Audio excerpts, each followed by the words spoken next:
बिस्मिल्लाहिर्रहमानिर्रहीम। अस्सलाम वालेकुम दोस्तों, नई वीडियो में खुश आमदीद। दोस्तों, अफगानिस्तान की काबुल यूनिवर्सिटी में दहशतगर्द घुस गए। कम से कम 20 अफराद हलाक और 15 के जख्मी होने की इत्तलात। अफगान अमन अमल को सबूताज करने के लिए आखिर कौन सा मुल्क है जो अफगानिस्तान के अंदर दहशतगर्दी के पे दर पे वाकयात और पाकिस्तान के अंदर दहशतगर्दी के वाकयात करवा रहा है।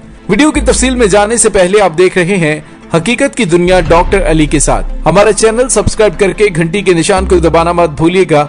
इस वीडियो को ज्यादा से ज्यादा फेसबुक, व्हाट्सएप और सोशल मीडिया पर शेयर जरूर करें। शेयर और लाइक करने के साथ साथ कमेंट बॉक्स में पाक फौज जिंदाबाद, पाकिस्तान जिंदाबाद और पाकिस्तान के गुमनाम हीरोज को सलाम का नारा कमेंट जरूर कीजिएगा। दोस्तों, काबुल यूनिवर्सिटी पर दहशतगर्दों का हमला हुआ है। सिक्योरिटी फोर्सेज ने काबुल यूनिवर्सिटी जाने वाली तमाम सड़कें बंद कर दी। अफगान वजारत खारजा के तर्जुमान के मुताबिक यूनिवर्सिटी के अंदर मुसल्लह अफराद का ग्रुप दाखिल हुआ और यूनिवर्सिटी के तालिब इल्मों ने दीवारें फैलाकर जाने बचाई। काबुल यूनिवर्सिटी में दहशतगर्दों की फारिश से भगदड़ मच गई और तलबा दीवारें फलांगने लगे। सिक्योरिटी फोर्सेज ने इलाके को घेरे में ले लिया।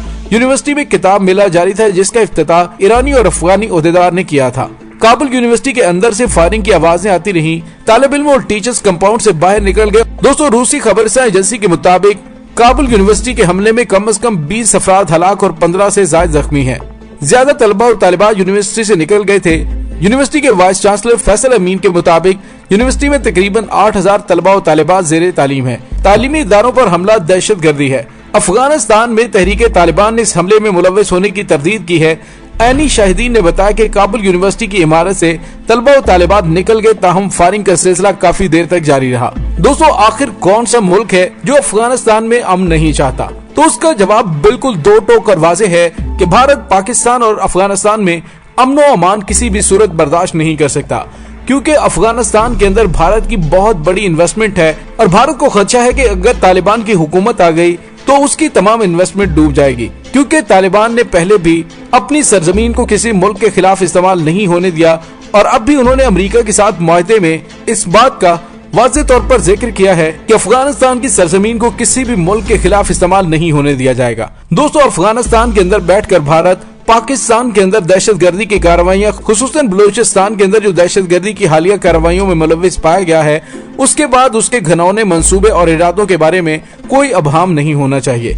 दोस्तों, जैसे ही अफगानिस्तान के अंदर अमन और अमान की सूरत हाल बेहतर होना शुरू होती है, तब से भारत को मरोड़ उठना शुरू हो जाते हैं और वहाँ पर निहत्ते अवाम के ऊपर दहशतगर्दाना हमले शुरू करवा दिए जाते हैं, ताकि अफगानिस्तान के अमन अमल के दौरान इस तरह के हालात पैदा करके मामलात को खराब किया जाए। दोस्तों, यहाँ पे आपको ये भी बताते चलें कि बुध के रोज अफगानिस्तान के सूबे निंगरहार के दारुल हुकूमत जलालाबाद में एक अंदोनाक सानिया पेश आया था, जिसमें 15 कीमती जानें जाया हुई थी। जहाँ बहक होने वाले ये बदकिस्मत अफराद जलालाबाद में कायम पाकिस्तानी कौंसल खाने से 5 किलोमीटर के फासले पर एक फुटबॉल स्टेडियम में पाकिस्तान के वीजे के हुसूल के लिए जमा थे, जहाँ भगदड़ मचने के बायस पैरों तले कुचले गए, जिनमें से अक्सरियत खवातीन और बच्चों की बताई गई। दोस्तों, अफगान दुनिया की वो बदकिस्मत तरीन कौम है जो पिछली 4 दहाइयों से मुसलसल हालत जंग में है, जिसके नतीजे में अब तक लाखों अफराद लुकमा अजल बन चुके हैं। इस सफर तफरी और जंग ने न जाने कितने मासूम बच्चों से उनके वालिदैन के साय छीन कर उन्हें यतीम बनाकर दर बदर की ठोकरें खाने के लिए गैरों के रहमो करम पर छोड़ दिया है। इन 40 सालों में न जाने कितने सुहाग उजड़ चुके हैं, न जाने कितने कमर खमीदा बुजुर्ग अपने नौजवानों की लाशें उठा चुके हैं और शायद उन मरने वालों में एक बड़ी तादाद तो ऐसों की भी है जिन्हें शायद गुरो कफन भी नसीब नहीं हुआ होगा। दोस्तों, इन 40 सालों में अफगानिस्तान का शायद ही कोई चप्पा ऐसा हो जो इंसानी खून से रंगीन नहीं हुआ होगा। शहर, कस्बात और देहात तो एक तरफ, इस जंग ने तो तुरा बुरा के पहाड़ों और गारों और दश्ते लैला के रेगजारों को भी नहीं बख्शा। क्या कोई मामूली एहसास रखने वाला इंसान भी शबरगान के कैंटीनों में जिंदा दरगोर किए जाने वाले इंसानों के दुख और गम को भुला सकता है? क्या किला जंगी में खेली जाने वाली खून की होली को आंखें बंद करके फरामोश किया जा सकता है? और क्या सोवियत यलगार के दौरान खेतों और बागात को सुर्ख टैंकों से तख्तो ताराज किए जाने, अमरीकी क्रूज मिसाइलों, डेजी कट्टर बमों का निशाना बनने वालों, बारातों और जनाजों पर फ्रेंडली बमबारी में हंसते बसते घरों को मातम कदा बनाने के दिल खराश वाकयात को भुला सकता है? और दोस्तों, काबुल को खंडरात में तब्दील करने की हौलनाक खाला जंगी हो या फिर कंधार, जलालाबाद, हरात और मजार शरीफ में दिलों को दहला देने वाले दहशतगर्दी के सानहात, ये अफगानिस्तान की 40 साल की वो खून रंग दास्तान है जिसका ना तो कोई उन्वान है और ना ही इस तबाही और बर्बादी की जिम्मेदारी कबूल करने के लिए कोई तैयार है। पाकिस्तान ना तो यूरोप और अमेरिका है और न ही दुबई और जापान है। दोस्तों, हालिया वाक़े में जिसमें अफगानिस्तान में काबुल यूनिवर्सिटी को निशाना बनाया गया, तालिबान का कहना है कि इस हमले से उनका कोई ताल्लुक नहीं है, लेकिन हालिया अरसे के दौरान शिद्दत पसंद तंजीम दाइश की जानिब से तालीमी इदारों को कई मरतबा निशाना बनाया जा चुका है।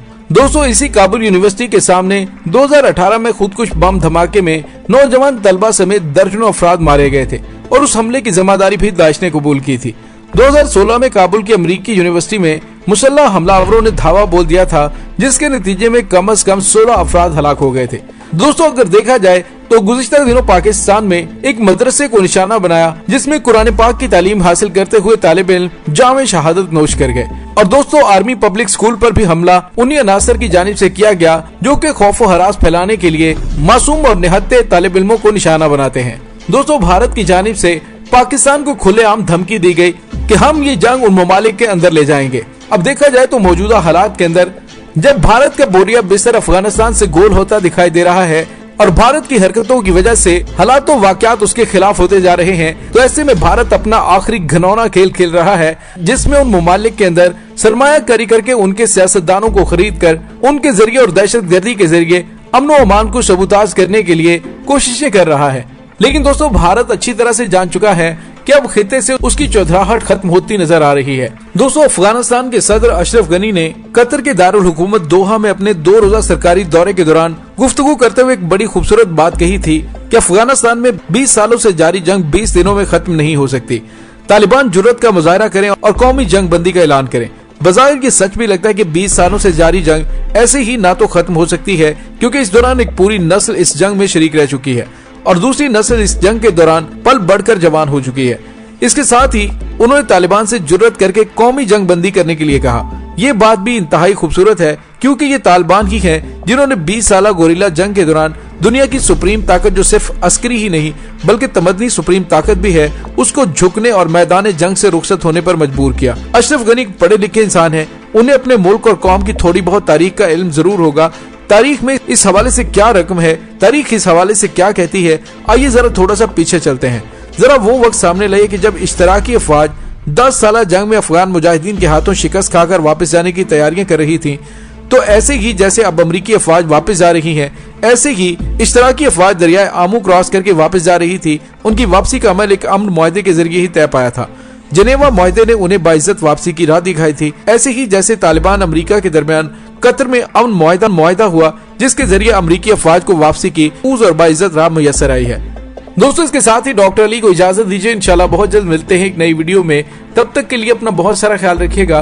पाक फौज जिंदाबाद, पाकिस्तान पाइंदाबाद, पाकिस्तान के गुमनाम हीरोज को सलाम। अल्लाह वारिस।